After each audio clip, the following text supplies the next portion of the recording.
The tendency of excess on one side is to provoke to excess on the other. This quote from 1885 still rings true today. The two wings of the same bird argue endlessly from extreme points of view. If one political wing says up, the other insists down. And it's no wonder then that we can't fly straight. Both are broken clocks, right only twice a day. Occasionally, and I emphasize occasionally, either side may speak truth. The issue is if I or anyone else that is not adrift the bird sees that it is 4 p.m. like one of these broken clocks also says, it doesn't mean we fly on that wing, yet we are thrust onto that wing by an individual of the opposite party. And that is cult behavior. That is a cult mindset. In cults, a belief is defended, worshipped. Cultists are idolaters. They latch onto something or someone and fiercely protect it or them and shun those with different beliefs. What they are protecting is lies and darkness. Cults are typically headed by a narcissistic type. And by understanding narcissists, someone whose behavior aligns with the will of the adversary, it can help understand cult dynamics. Scripture tells us what that will looks like. John 10:10 says, Satan comes to steal, to kill, and to destroy. And he rarely does this openly. Instead, he disguises himself as an angel of light, twisting truth rather than presenting obvious lies. He seduces and deceives. People who operate in that same spirit do the same thing. They gaslight, manipulate, control quietly and strategically. Their covert behavior becomes a shield that keeps others from recognizing the abuse.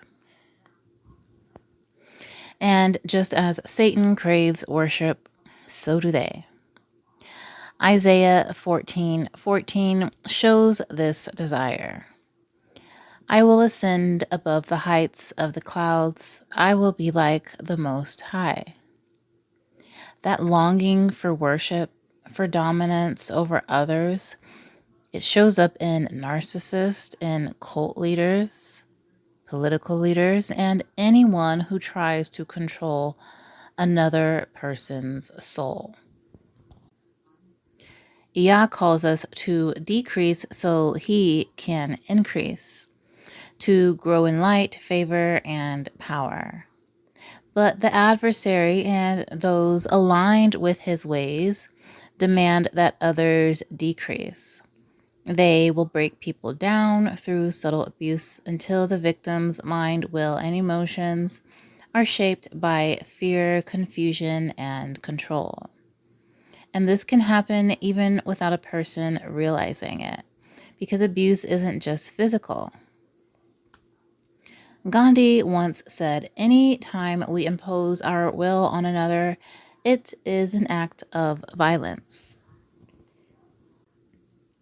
Now, if the soul is the mind, the will, the emotions, then forcing your will, your mind, your will, your emotions onto someone else's, that is its own form of violence.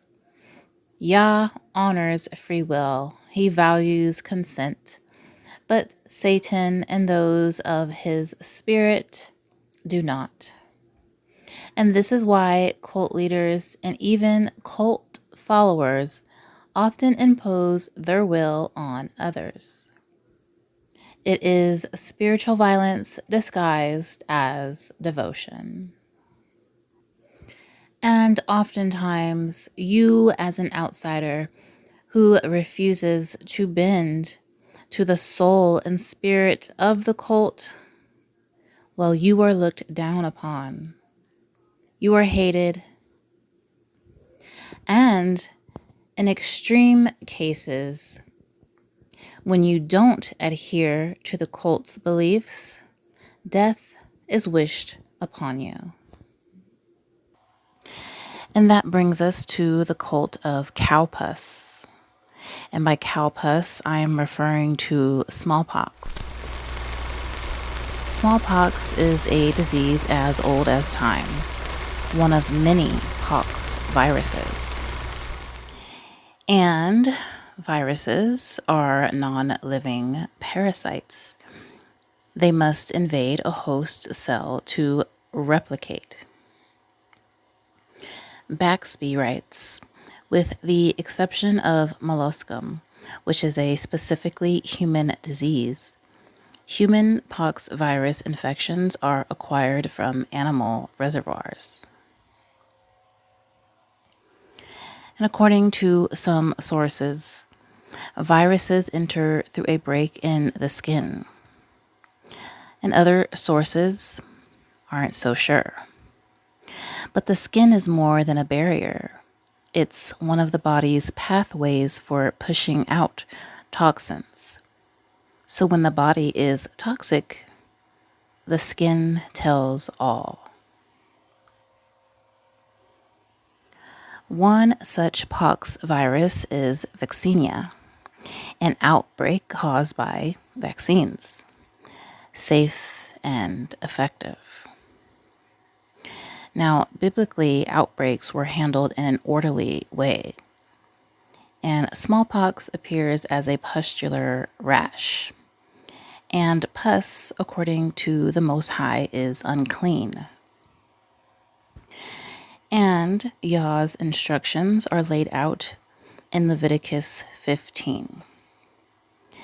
It says, if pus is coming out of a man's body, he is unclean. If he sits on a bed, it becomes unclean.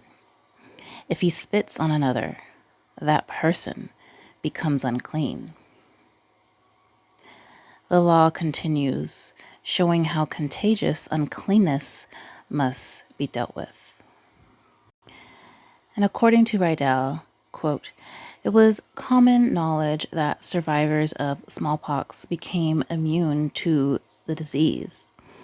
As early as 430 BC, survivors of smallpox were called upon to nurse the afflicted.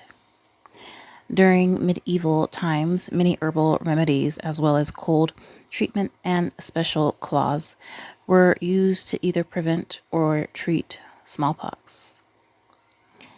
However, the most successful way of combating smallpox before the discovery of vaccination was inoculation. The word is derived from the Latin inocular, meaning to graft. End quote. A later development came by way of Dr. Jenner. Riedel also points out that Edward Jenner heard tales of dairymaids immune after cowpox. He concluded cowpox could be transmitted to protect against smallpox, and vaccines were born. But look closer. Jenner's method was ungodly. Grafting someone else's pustular sore onto another, that violates Yah's law of cleanliness. And today's injections still contain animal matter, unclean by Yah's standard. Yet many religious groups that claim to serve him told their followers it's acceptable. No surprise, since inoculation itself was a superstition rooted in foreign god worship. Take Shitala, the Hindu goddess of smallpox. She could bless devotees or strike rejectors with disease. She's depicted riding a donkey, holding a broom, a winnowing fan, a pot of cooling water, and Neem. Neem, or Indian lilac, has powerful medicinal uses. Neem oil is a natural pesticide, but neem salves were once applied to smallpox sores. Neem is antiseptic and heals septic sores. The National Research Council notes, in India, smallpox, chickenpox, and warts have traditionally been treated with a paste of neem leaves. Crude neem extracts absorbed the viruses, effectively preventing them from entering uninfected cells. In America, native Indians turned to the purple pitcher plant. Its spotted leaves echoed the spotted disease, perhaps a case of the doctrine of signatures. Today, herbal remedies are studied but dismissed by mainstream voices. A simple search insists science hasn't confirmed them. This isn't true, but this isn't about science.